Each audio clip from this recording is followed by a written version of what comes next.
In this video, I'm going to be going through how to factorise and solve quadratic equations and expressions using the method of completing the square. In this video, I'll be going through how to do this when you have a single x squared, and in another video, I will show you how to do all of these when you've got multiple x squareds in your equation or expression. So what I've got here are just 5 examples, each with a little twist as something slightly different to the previous question. And what I'll do is I'll just talk you through how we go about these questions. Now, sometimes a question might be written and told in the way that you have to factorise using completing square, or a question might ask you to write it in the form of x plus a squared plus b, where a and b are going to be constants. So it's worth just looking out for that. Sometimes it'll be explicit in the fact it will tell you to use completed square, which is what I usually call CTS, or it would ask you to write it in this form, which basically means the exact same thing. So if I just go through these example questions, now what I've written here are what I'm going to be doing in terms of each of these questions. Now if the steps don't quite make much sense, I'll explain as I'm going through the examples, but I will be referring to these as I go on. So if I go for black, and let's go for a pen. Right, so starting off with number 1, how I usually start these questions is by actually writing out the expression like so, and then what I then do is I will set up my completing the square format like so. And what I've done there, again if I get a different colour, is I'm going to now fill in these numbers. So from this, what I need to do, so the first step is whatever this is here, so the coefficient of x, I'm going to divide this by 2, including the sign that it is. So here it's going to be plus 3. And then for the second step, it then says next subtract the square of the digit, ignore the sign inside the bracket, by the constant. So what I'm going to do here is, now because the digit inside my bracket is 3, what I'm going to do now is take away 3 squared. So where this 3 has come from, not minus, because you always subtract, so even if that was a minus, which I'll go through one where it is, always subtracting whatever digit is inside the bracket squared. And then the final step of what I need to do is just simply simplify. So what that's going to equal is x plus 3 squared, and I've got minus 4 minus 9, so if I just write that down so it's clear to what I've done, and that then equals x plus 3 squared minus 13, and there is my factorised quadratic expression using CTS. So if I then move on to second question, so hopefully that made perfect sense to you.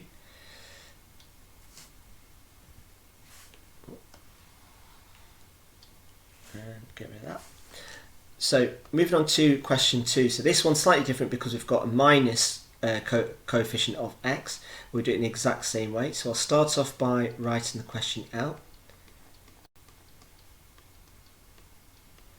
I start by setting out the format, and the constant will always stay the same. So here I'm going to divide this number by 2, in which then that becomes minus 2. And I'm going to take away the digit which is inside the bracket, which in this case is 2. So I take away 2 squared. So from this, simplifying this, I get x minus 2 squared plus 21 minus 4, which then leaves me with x minus 2 squared plus 17, and there is your final answer.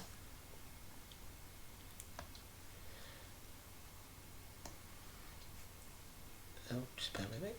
So going through each of those there, and just get rid of all that and get rid of that. So moving on to example 3. So here I haven't got a constant, but again the same thing kind of applies. So I've got x squared plus 6x. Now if you want to, if you find it easier, you can always write plus 0. I'm going to leave it like that because it's not really necessary, but if it makes sure it is, you can always add a plus 0. I'm just going to put that in brackets because it's not necessarily needed. So setting up the format, here I've got plus 0, in which half of positive 6 is 3, and I'm going to take away the digit inside the bracket squared, which then leaves me with x plus 3 squared minus 9, and there is your final answer. So moving on to number 4. So in example 4, how this one is different to the previous questions is that we've now got an odd number of the coefficient of x.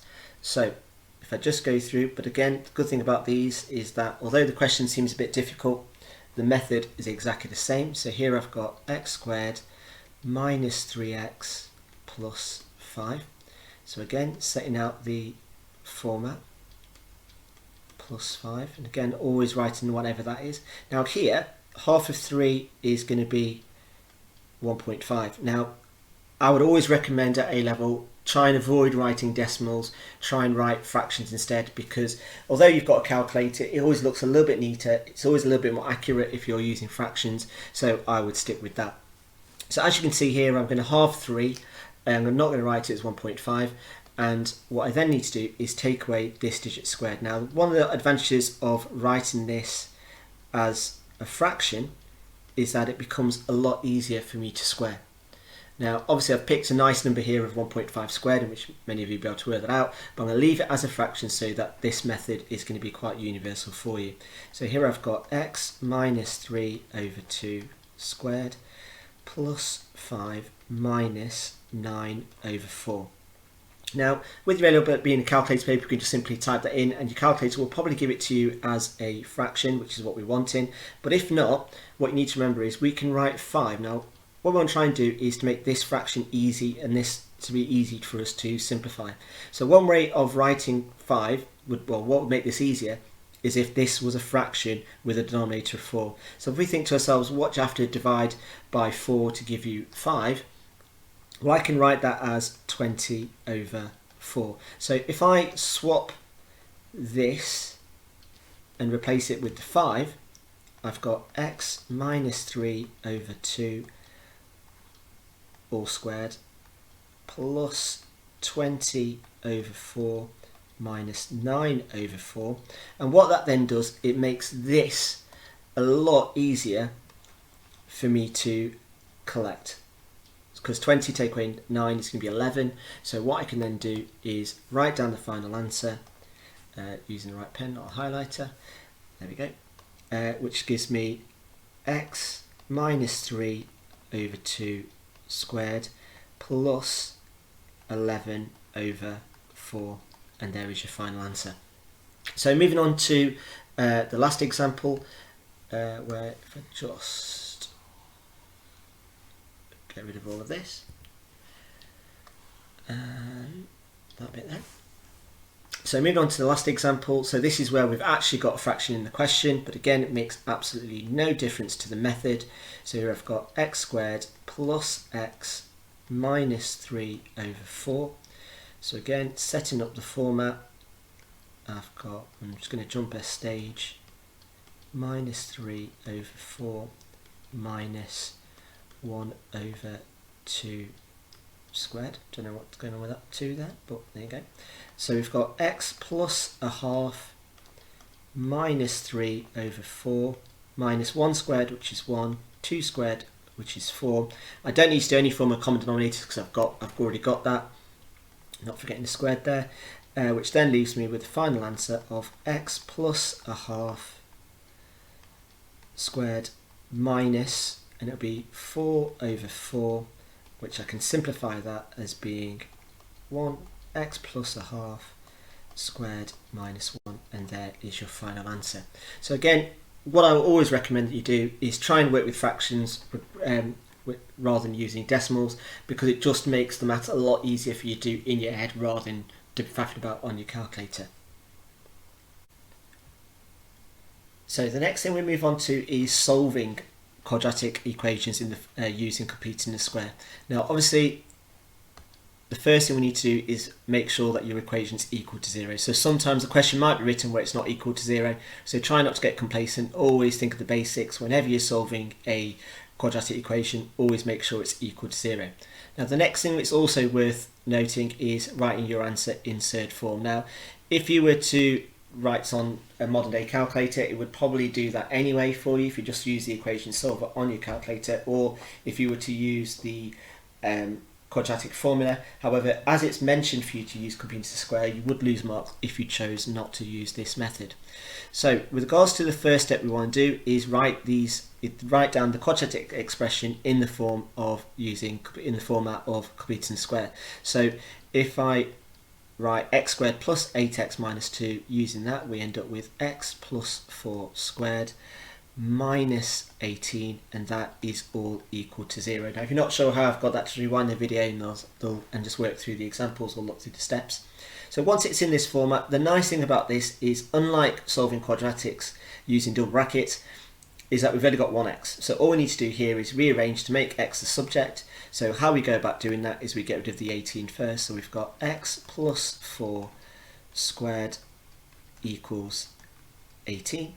And then we get rid of the square, so I've got x plus 4 equals the square root of 18. Now remembering that when you're solving quadratics, you're usually going to end up with two answers. So don't forget that when you're getting rid of a square by square rooting, always add the plus minus. And then the last thing to add is then get rid of the 4. So I've got plus or minus 18 minus 4. Now one thing to bear in mind is that writing it in this format is fine, and how I've done it is going to be fine, because you can see clearly that only the 18 is being square rooted. But to avoid that sort of issue, because when you watch through my videos and when I'm doing this on the board when I'm teaching, I usually don't have a roof on the square root. So a more professional way of doing it, or better way of doing it, to avoid any complacencies or any silly errors, is to write your constant at the front, and so that there would be your final answer. Moving on to question 2, so I just get rid of this.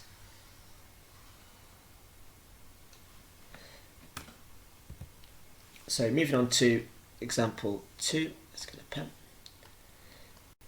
We've got x squared minus 3x minus 6 equals 0. So writing it in the format of completing a square, I get x minus 3 over 2 squared minus 33 over 4 equals 0. So all I need now is just make x a subject. So the first thing I can get rid of is this 33 over 4. So I've got x minus 3 over 2 squared equals the square root, if I just skip a stage, of 33 over 4. Now I'm just going to stop here, just talk you through a couple of things. Now when you are solving a quadratic equation using this format, you have to make, the only way it's going to be solvable is if this is negative. If this is positive, it's not going to have any solutions when you go and solve it, because obviously when you take it to the other side, you'll end up with a negative number, and you can't square root a negative number. So it's just something to bear in mind, that to make sure you're doing the right thing, so it's not a trick question, that only when this is negative will your quadratic equation give you solutions.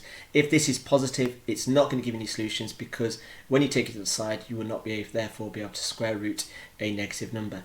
Now the other thing here is that if you think back to when we're working with surds, is we can simplify this so that we can square root, although 33 is not a square number, we can write that 4 as a square number. So I'm not going to do it in this instance, but the square root of 33 over 4, again remember to put a roof on there, can also be written as 33 over 2. Because I can square root the 4, I can write it like this. I'm going to leave it in this format, but if you do see this in form of mark schemes or solutions at the back of a textbook, at least now you know where it comes from. So continuing with this question then, we've got x equals positive 3 over 2, which you don't really need the positive, but I've just done that just because I have, which gives us 33 over 4, and there is our final answer. Or we could write this as 3 over 2 plus minus the square root of 33 over 2, job done. Now again, one thing to bear in mind is that with regards to working with surds, always make sure and see if there's a square number that goes into this, which in this case there isn't, because 33 has only got 3 factors, so therefore this would be your final answer, and that is it. So like I said, if you have any questions, drop me an email at the email address that's marked on the video.